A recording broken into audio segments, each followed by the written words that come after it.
Rough Edge FM. Irritatingly irresistible internet radio at roughedgefm.com.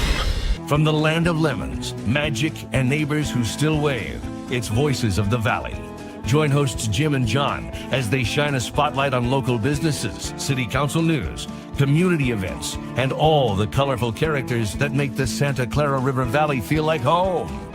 From Santa Paula to Fillmore and Peru, this is your hometown podcast, Voices of the Valley. We are back. Yes. Dark for a week. It felt like a lifetime. I know. Wow. Oh, I missed it. Yeah, back east, back to New York, which is why I sound the way I do right now. Is it just as cold out here as it was back east? No, Colder. it was. So the day before I got there, Mm-hmm. it was a negative, like 7 degrees. When I got there, it was in the low teens, and Yeah. That's a different kind of cold. it is a different kind of cold. I've been in Minnesota for an event way back in the day, and there was snow, and it was like, I want to say it was like -5 degrees. It was out of control cold. Different kind of cold. Wow. Yeah. So I understand that. So I flew in from when I was with the software company. I flew into Chicago, and when I left LA, it was 79 degrees. So I'm in jeans and a t-shirt, Mhm. totally forgetting about where I'm going. Typical LA person. Yeah. Mm-hmm. So I get on the plane, and all of a sudden, as we're starting to land, and I'm looking at the snow and everything like that, I'm going, "Oh my God, I didn't bring a jacket. This is what I got." And so the captain gets on, announces a -15 below. Nice. I'm going, holy crap. And with the wind chill of Chicago and everything. Mhm. So I get off the plane, and I'm going to get my rental car in jeans and a t-shirt, and everybody else is bundled up to the hilt, and I'm sure everybody's looking at me going like, what a moron. Don't they have a coat store there? You think they do really well with a coat I looked, store there? but it was really expensive. So Yeah, I was true. like, no, I'll go cold. Okay. I'm the idiot who forgot it. Yeah, but you see those guys in they go to the sports games and stuff in the outdoors, and they're in just Yeah. no shirt and just jeans or whatever they do. And Well, that's because they're heavily intoxicated. that's true. So maybe that was the key. Maybe you had to have a couple beverages before you got in the car. A Yeah. couple hot chocolates. And move Yep. on. Yep. So, I wanted to talk a little bit about. So I'm running slow, which is You seem perfect for our category. You seem kind of like a mellow speed today. Yeah, Yeah. I'm a little drugged up, so the gears aren't. I'm not in fifth. I don't have fifth gear. You're in low gear right now. I'm like in third. But it's kind of appropriate for the topic because Sure. when you're trying to deal in private business, things can move kind of fast. You can make Sure. decisions and things, but when you're dealing in politics or public type organizations, it's like a whole different speed. Screeching halt. Oh, it's Mhm. it's slower than I am right now. Yeah. Mhm. And so I was working with a client, and one of the things that that kind of became apparent to me is that it was almost like we're trying to kind of redefine ourselves Mhm. with the House of Magic and White Rabbit and everything like that. Yeah. I'm trying to build a little bit more focus Mhm. in what I'm doing and not be. I mean, yes, I'm a jack of all trades. I can install your floor. I can change a toilet. I can paint a room. I Mhm. can build a wall. Yeah. I can program your computer. Build a wall. I can, Nice. build a wall. Yeah, there's might be a government job I for know. you. Yeah, exactly. But I can design a website. I can film your wedding. I can whatever. I've seen you in action. Yeah. Yeah. And obviously it's just there's way too much to build any kind of focus and what you're doing and to really kind of to ever get anything done because you're so split Mhm. in so many different directions. Yeah. I have a video that I've been working on for a band. Mhm. They came in and recorded some songs, And I put out 3 of them for him, and then I just gave him another 2. And I looked and I'm like, I got 12 more. And this went back in November. Wow. And for me, time is just cruising. Mhm. And it seems like yesterday that I did that project, and they're sitting there going, dude, it's been almost 3 months. Mhm. When am I going to see a video? Yeah. I'm like, oh, it's coming. Wait, what? It's been 3 months? Mhm. Holy cow. I don't know where January and February went. No kidding. It flew by. Yeah. Yeah. Yeah. I mean, we're almost wrapping up a quarter Mhm. in 2026, I know. And so you got taxes that are due, which I have to go in and I have to build all the financials and everything for, 3 companies. Mhm. I have these projects that I have to do. I have one company that I have to literally do all their financials for a whole year. And the reason why I have to do it for a whole year is because I didn't do it for the whole year. So now it's on me to say, okay, well, Yeah. But it's when you look at, so I was working with this business, and anytime you're dealing with anything regarding, the government or city politics or any of that kind of stuff, as a private business, we want to, it's like, here's the paperwork, here's this, sign off on it, and I'll start doing it tomorrow. I'll be done next week. Yeah. And it's going to be a 6-month project Mhm. because they have all these protocols that they have to go through. And Different departments and Yeah. that the legal has to look at it, the whole thing. Yeah. yeah. It takes time. And so it can get really frustrating. Mhm. And you look at some of these people who come from the private sector that are very critical of the government, and then they go to work for the government, and it's like, dude, you've become become what one you of were them. really critical Exactly. of. Mhm. And so you just kind of get sucked into it. It's like, I always joke about when you go into federal politics, you might be honest and have a good heart going in, but by the time you leave, you've made a few shady deals along the way, and you've sold your soul a couple of times. Yeah, when you dip into that, that happens. And not intentionally, you just fall into that trap. Yeah. Yeah. It Yeah, happens. because you got to sell your soul if you want to be able to get anywhere in Any the longevity federal in that, government. you have to, yeah. It's, it's nuts. It's nuts. I totally get it. I'm going through that right now with with what we're doing at the Moorpark Chamber stuff. It just takes time. Yeah. And you're not accustomed to waiting that time. No. Well, I mean, I was used to. Well, you are. I was used to how that was going, but it's just like, it's frustrating because when you have your stuff done, and then you wait and you wait and you wait, and it's not their fault. It's just the process you have to go through. Well, they only meet once or twice a month, and then you have to, and if there's any changes that have to be made, well, now that's a whole other process that they have to reset go through. And you see that when people do plans for building something, one change and they have to redo the whole thing, and it resets again. So it could be another 90 days before something happens. That's why it takes so long to build anything here in California. Right. There's so many loops. And I was reading something recently that a lot of big corporations are moving to Texas because they can build things within a year, where in Florida and like California and stuff, it could take 3-4 years to get the same thing built because there's less red tape,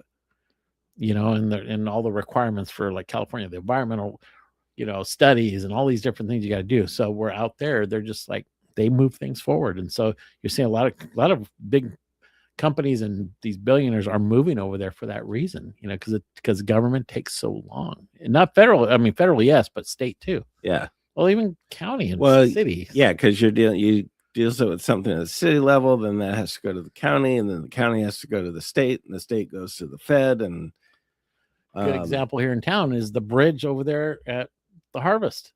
How long is it taking to build that thing? They're barely building it, but they started the project 7 years ago?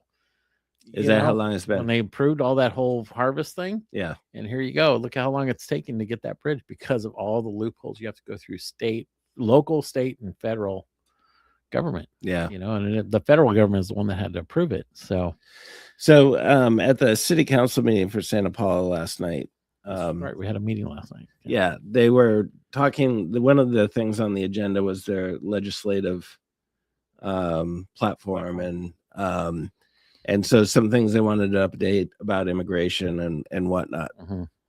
And one of the words they used in there was bipartisan. And Pedro raised a very interesting point, because he was like, I don't know what that word means anymore, because I don't think that exists in our government anymore. It's changed. Yeah. Mm-hmm. Yeah. And so the legal definition of bipartisan is that when two major parties come across the aisle Mm-hmm. and agree to do something.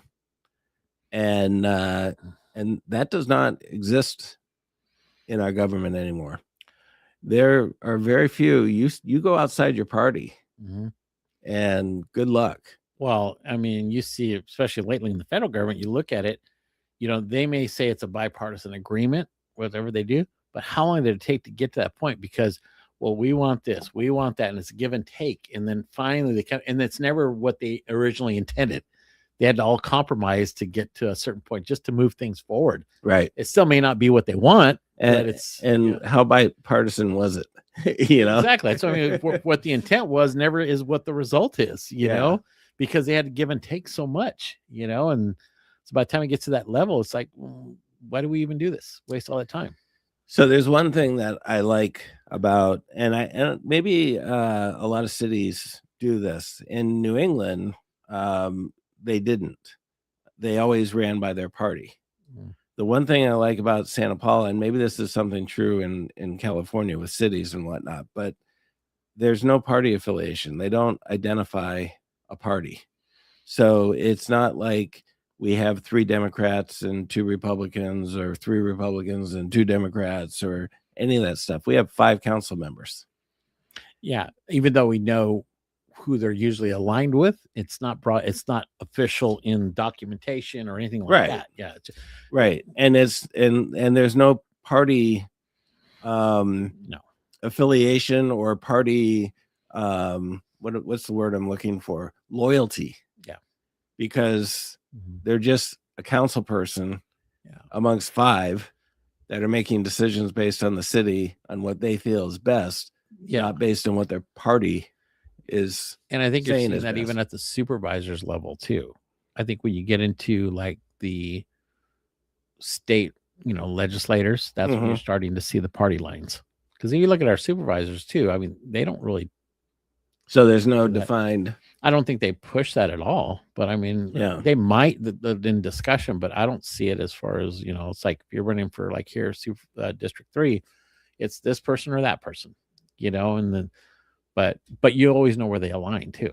Right. So, well, I think great. We all have our tendencies to lean one way or the other. But when you start associating yourself with the Democratic Party or the Republican Party, then there's this stigma about how either you're going to vote or how you have to vote. And it's like, vote what you feel is best for the people that you serve. Yeah. You wonder at that point, are they making the best decision? Yeah. Or are they just aligning with their party? Which most of the time that's what it is. Right. Yeah. And so I really admire the fact that they pull the parties out, and they may their thoughts and their beliefs may align with a particular party, but it's still one person who's doing what they feel is best for the people they're serving. And that's what's great about city government, because you can do that, and that's, I've always talked about, So this is true in most cities that they don't. That I know of. Yeah. So is Moore Park that way too? Moore Park's the same way. It's just about, who's running in their district, whatever. But I think, like I always said, you can, control what you can control. I mean, when you vote, do what's best here, because we cannot control anything at state and above. No matter what happens, even when we vote, I mean, by the time California votes, it's pretty much decided who's going to win what election, So does your vote count? Yes, it counts, but not overall. I mean, your biggest impact is when you vote local. That's Right. when you can make your change because it's your community. But yeah, it's just interesting how you see that, and the news has created this whole divide. And then in the discussion, it's always about aligning with your party. They just got to get rid of all it. It'll never happen, but not in our lifetime. No. But No, and I don't think a two-party system works anymore. no, It all just needs to. It's not. None of it is about serving the people anymore. It's all just about serving your party and you. and keeping your party in power. Yeah. And making sure you get reelected. Well, how many times do you hear the term career politician? Yeah. And I know the federal government's looking at changing, making different terms and stuff, because you see people have been, a senator for how many years? Their entire career. It's like, so how does that happen? You should term out after a certain period of time. But they're not going to vote themselves out of a job. No. I mean, they can vote their own raise, which is interesting. Yeah. And so, yeah, are they going to do that? No, because they have too many, especially if there's a state that has a lot of big business, certain sectors. I mean, those people are usually there for years. Right. I mean, you see that in some of the bigger states, so. Yeah, it's, so I started to do a little research. I don't have everything mapped out yet, but one of the things I'm trying to do is look at what politicians came into government with and where are they now. So for example, there was one politician that came in and their estimated worth was about 60 grand. And their estimated worth is in the tens of millions now. Yeah, that's been a big topic over the last year that I've seen that. It's like, how, because they're talking about their net worth, and it's like, so how does this politician who's not really didn't have a big, like family inheritance or whatever, and they're just like you and I, and all of a sudden, bam, how do they get these millions? Well, where are they getting that money from? Right. People are buying their votes. And I think the other thing too is that they talk about insider trading. Well, if anyone has the in on what's going on and what policies are going to affect what, it's them. And there's been a lot of talk about the stock market and how these politicians have made tons of money on these stocks. Yeah. And there's been these big, because they have inside information. Exactly. Yeah. So I always felt like, if I'm going to invest in the stock market, I'm going to look at where, Pelosi and people like that are investing. Because if they all of a sudden buy up a bunch of stocks, I'm buying in those same stocks. Yeah. Yeah. It's amazing. Maybe it's time to be a career politician. No, God, no. It'll bring up your net worth. I'd rather be broke. So, I would rather be broke. Yeah. I mean, I'm sure a lot of them are good people in their own way, but yeah, you're right. When they get into that government sector, things change. It changes. Well, and I don't think you can necessarily be a good person when you go into government because, well, number one, you're going to get ripped to shreds no matter what you do. And if you don't grow a backbone and thick skin, you're never going to survive. No. And so that in itself kind of makes you a cold person because you have to build, the walls and you have to safeguard yourself and not let things affect you. That's hard to do. And, somebody like me, I'd be dead in 6 months. They put us, and it's because I think you'd spill the beans on everybody. Oh, I'd kill myself if I went into government and got torn apart like people. It takes a certain person to understand and to be able to handle that. Yeah. And that's why when they choose who's going to be in those positions, like especially when you get a president, you see how they're kind of handpicked based on how they can handle things. Right. They may not be the best person for the job, but they're the best person that fits what they're trying to do. Right. I was listening to somebody talk about that, about, how does, like Obama, how does he become this high profile all of a sudden? And he just came out of nowhere. I mean, it's like, and he was a decent president. He was, but he had the charisma. He knew how to talk. Oh, yeah. He knew how to deflect. And that's the type of you see a lot of our politicians are that. Our current president's the same way. He loves how to deflect and do this and do that. But he does it as a bully. Yeah, he did. The style's different. Yeah. But they all know how to maneuver. That you look at those kind of positions, they'll have that little slick way of maneuvering through that, I actually, when I watch some of the press conferences and stuff like that, I feel like we're back in kindergarten, because it's like, well, that's a stupid question. Oh yeah. Yeah, the language has changed a lot. Yeah. It's CNN. Well, yeah. You guys are all a bunch of morons. It's like, wow, is that the president of the United States of America talking? One of the world's greatest powers. How many times have you heard fake news and stealing and this person's this and this person's that and the nicknames and all that and stuff, and it's just like you never heard that before. We're back on the playground. Yeah, well, some people say it's time to smack the bully. Well, he's smacking it. He's doing his thing, but he walked right up and slapped the bull in the ass. But he's not doing anything he said he wasn't. No, do. He's doing exactly what he said he was going to do. Yep. And people can't handle that. No. And you see that in all levels of government. You see our own governor here in California. He's a sly one himself, So, but he says he's going to do this. This is what happens, So he figures it out, So, but anyway, yeah. Politics is interesting right now. It's hard for people to dive into that. It takes I think it's even more. You have to have even a thicker skin now to get into that because of social media.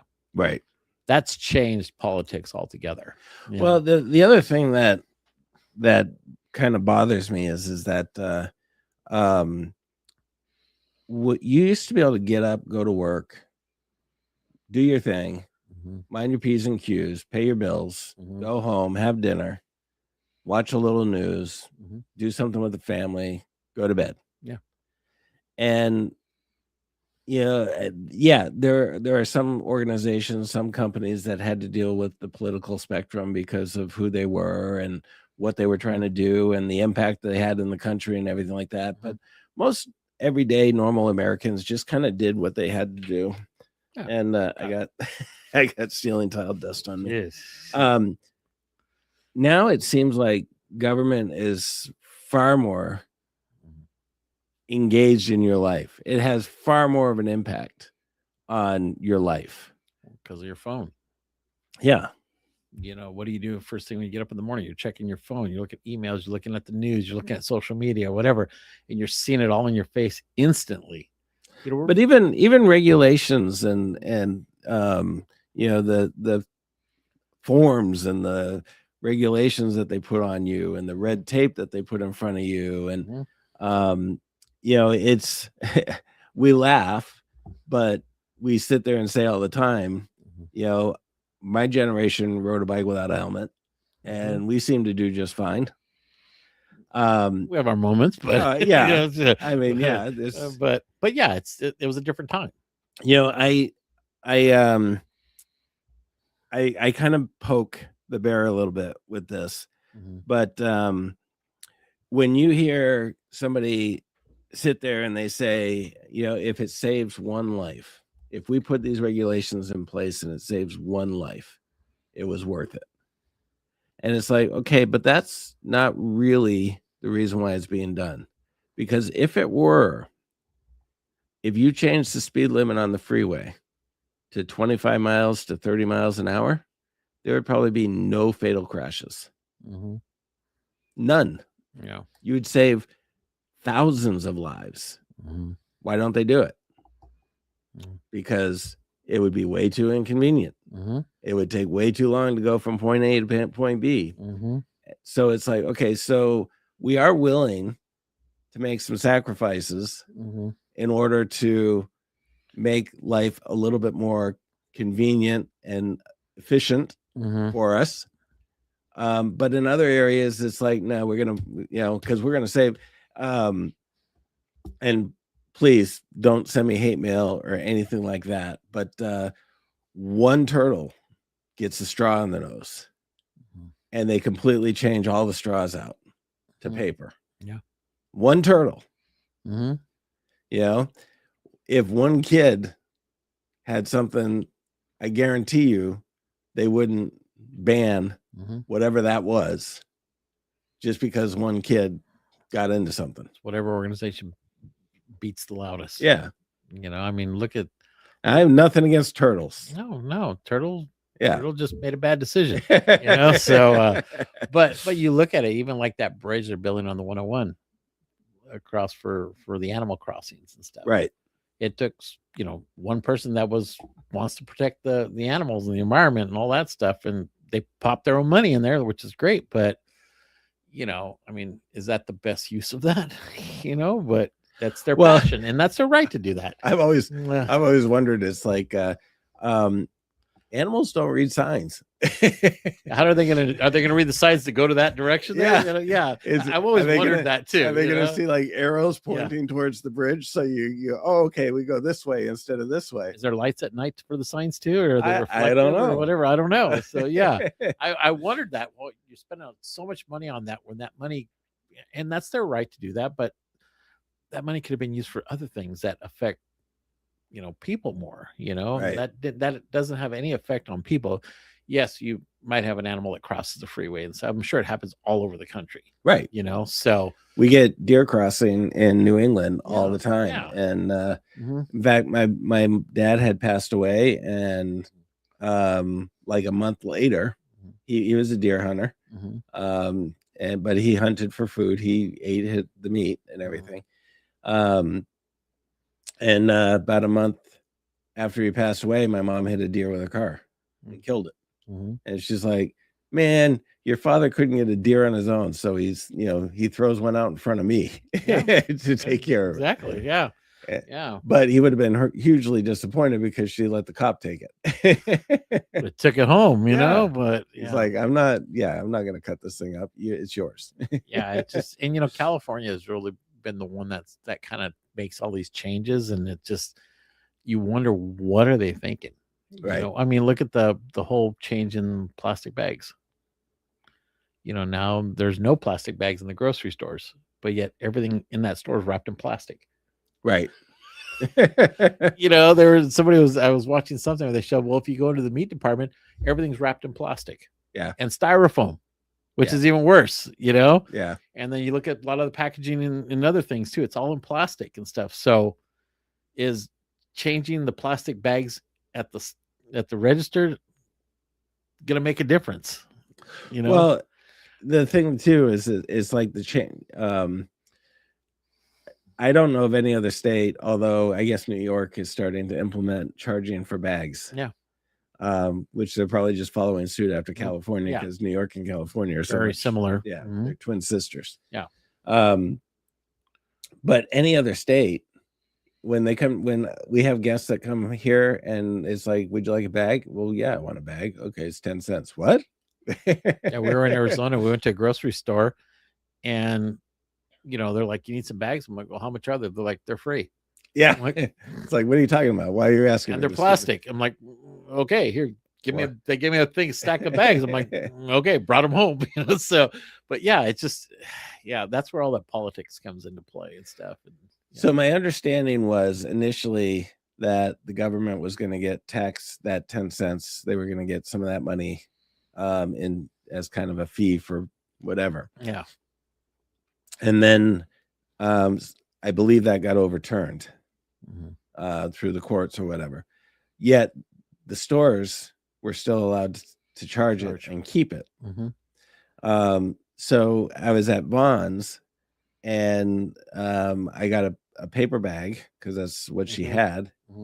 And I had I held it by the straps. It was, they packed it. So it wasn't like I, put too much. They packed it. I took the bag. I get to the door. The entire thing rips to pieces and everything falls out on the floor. Yeah. So they come over and they give me another bag. That bag rips. So now they double bag it. And I'm like, what's the point? Exactly. If you're going to give, so now they got a double bag. Are you going to charge me 20 cents? Because you got to use 2 bags. Yeah. Because your bags are a piece of crap. Yeah. Yeah. I don't, that's the one boggles my mind. I'm like, why are we doing this? This is, and then now it is paper bags. So why are they charging for paper bags? Right. The whole point of 10 cents was to deter people from using plastic and using renewable or reusable bags. But now that that's all gone, why are we still charging for bags? Yeah. So you're paying for a paper bag now? Well, it's the same thing with the airlines. Yeah. So we're not going to solve this today, No, we're but not. maybe We're in the not. next few episodes. But Yeah. I don't know. It's crazy what's going on in this world. yeah, and I think especially in the valley, because we have this whole valley is nothing but small businesses for the most part. Yeah. And most of these businesses are just like, I just want to do my business. I want to get up, I want to go to work, do an honest living, Mhm. and I want to go home, and I don't need all this stuff put in front of me that's Mhm. going to make it difficult for me to do my business. Yep. It's like some of these businesses spend more time in paperwork than they do actually running their business, because Yeah. it's like, oh, we got to file this, we got to file that, we got to All put the this in here. regulations. Mm-hmm. Yeah. Yeah. And so the valley is kind of unique in a sense that we don't have the big box stores, we don't have these major corporations, we just got mom and pop, and they just want to they want to do their thing. The biggest And- stores are grocery stores. Yeah. That's it. There's nothing else. Yeah. Everything is small. Yep. So Yeah, and you see a lot of even small businesses out there throughout the county and everywhere that they won't even take credit cards anymore because of the charges. They prefer cash. wow. A lot of them are like cashless. Everything's Oh, yeah. that's BS too. That's gonna be an oxymoron pretty soon. It's gonna be like what do you mean we can't get cash anymore? What are you talking about? Well, You only take cash. you go to these stadiums and stuff, and it's cashless, or these amusement parks. Be it one of the sponsors is a credit card company. Oh, of course. Go figure. Yeah. Okay. Of So of course, because they're charging you 3.5 cents or % on everything you do. And pennies are no longer being made. Yeah, they're going to round up or round down. Yeah. I'm surprised they just didn't round up everything. Yeah. So if it's We stopped doing pennies a long time ago. Yeah. So we attempted to make everything in the shop. So I know there's marketing Mhm. things about, oh, it's $9.95. Because if you say $10, it sounds like it's too much. Yeah. But if you say $9.95, oh, that sounds better to the year. Mhm. So I get all that. But Josh and I decided, you know what? It's $10, it's $15, it's $20, it's whatever. Everything is, a nice even number. Mhm. But then we got taxes. So it screws it all up anyways. Yeah. Because you can't say, well, it's including tax, No. but yet if you look at like tickets for events now, they include all the taxes, so they give you one price now. So you would have to do a breakdown, even though it's $10, that includes the tax, but then you have to give them a breakdown on your receipt, Right. what it was. That's a lot Yeah. of work, Yeah. So especially if you have a lot of items like you do. That's not going to happen. But we're the only weird country that does that, because you go to any other country, it's all rounded up.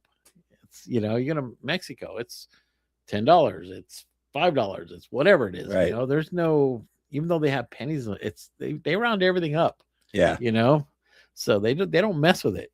So we're just, because of the different tax brackets that we have in each state. That's why it is what it is. We should just do a flat tax. I agree.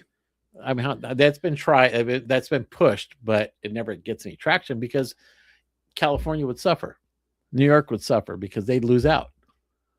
Because they charge all this crazy amount of extra tax. Right. I was reading about gas. Their average gas price is $2.89 across the country. Ventura County is $4.49. It was $2.49 in New York. Isn't it crazy? Yep. Because of California's special blend of gas. Yeah. But yet and the 60 cents that the state charges on top of the 18 cents that the Fed charges. So if I fill up in Nevada or Arizona and I cross over into California, I'm using bad gas. Right? Because it's supposed to be a special blend of gas. You're a heathen. I know it's getting. Maybe I'll just take some gas tanks, some gas cans with me, and just But it's crazy. I mean, you just cross one state next to you, and none of that is relevant. Yeah, I admire the guys who live on the border.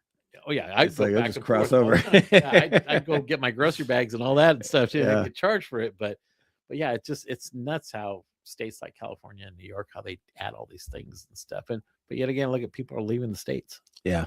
Because of I mean, it's super hard to buy a house here now for Right. anybody. Our younger generation, almost impossible now for them No. to buy a house.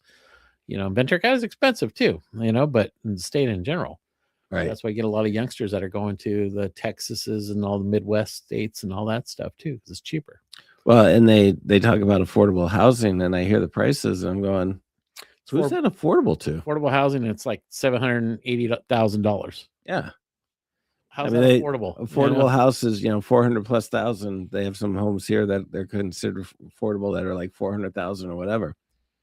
That's still a 6-figure plus income that has to be made. And it's usually a very small house, Yeah. like a 1-bedroom, whatever, Yeah. But yeah, if you want a decent family size house, you're going to pay between $700,000 and $800,000 on average. And that's affordable, Right. considered affordable, Yeah, it's nuts. Okay. So the name of the podcast is Voices of the Valley. Yes. And I think these two voices were basically voicing their frustration. Yeah. With we went outside the valley. No, I think we stayed in the valley. Hopefully we said what a lot of people have been wanting to say. Yeah. And don't get me wrong, I love living out here. Yeah. I love the valley. I love it. Oh, this is totally unique compared to any of the other Southern California cities. Ventura County in general is a great place to live. Yeah. And we got some great things here. It's just expensive. It's just California. Yeah, and that's California in general. I mean, this wasn't like this 10, 15 years ago. Yeah. It's crazy. And I want my family to stay here and buy my kids to buy their house and everything, but I don't see how they can do that. Right. It just without moving away. So and you see a lot of people there. That's why people don't move, because of the generations that stay in the same house over the years, because they can't afford to do anything else. Right. So yeah, there's a lot of frustration here in the county, and yeah, I don't know if it's going to get solved in our lifetime. I doubt it. Maybe not even our kids or grandkids' lives, but we just got to keep moving forward and doing our best. I don't plan on being here that long. Yeah, well, I mean, hopefully another 10, 15 years, when we're still talking in the show, be like, yeah, remember what we talked about back in the day, When houses were $700,000 and now they're $7 million. Yeah, maybe we'll have our AI doubles. There you go. Do the show. Yeah. We can do that. Younger versions of us. We should do it where it's the AI, we'll do the entire show using like the caricatures. Yeah. Talking. Okay. So that'd be interesting. All right. Something different.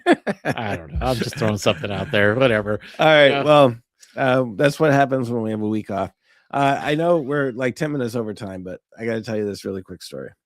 So flying home, the airline that I was flying on, they give you duct tape with your ticket.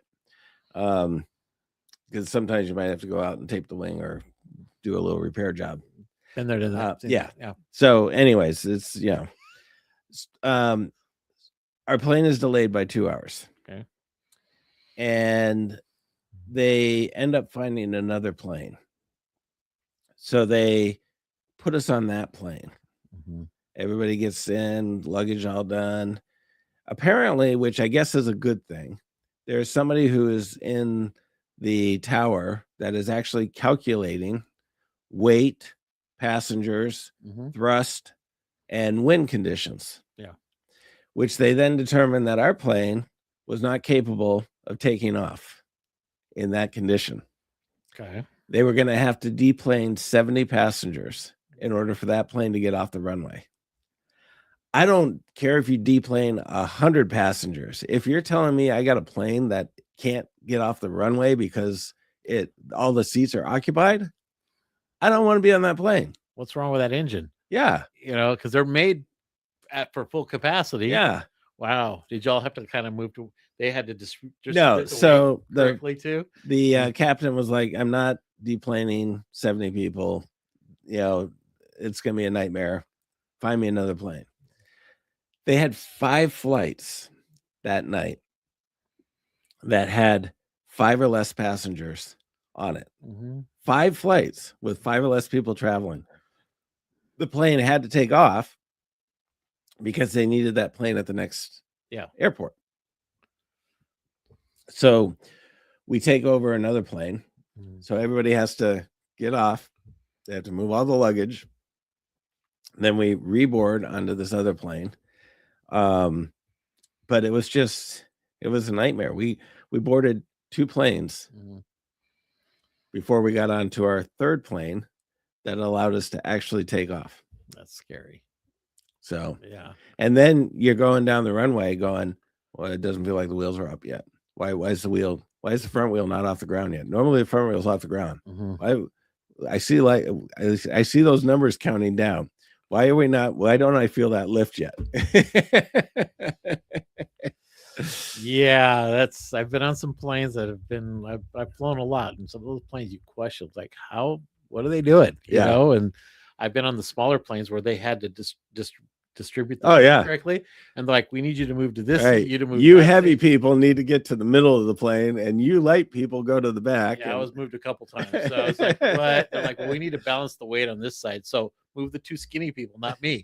You know, so are the ones that have the 2 seats and then the 1 seat, the smaller planes, the little planes, and so they have to balance everything out. What gets me is when you see somebody outside the plane and they got a roll of duct tape and they strip it off and then they rip it, and you're going, where's he taping? Yeah.